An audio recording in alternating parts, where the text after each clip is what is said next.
everyone, welcome back to my channel. So hope you guys have a wonderful summer.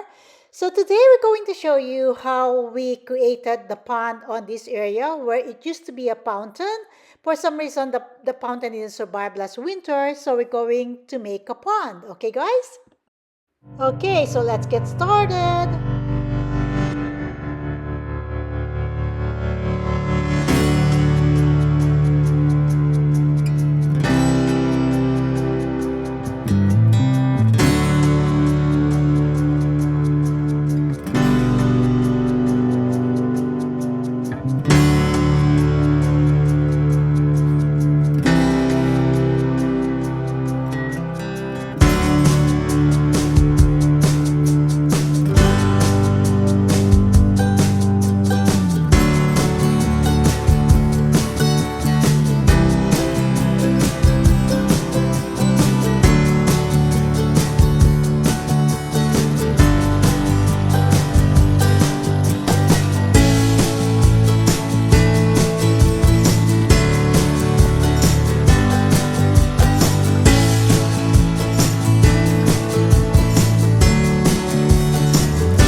There you go guys, the new pond as addition to our garden.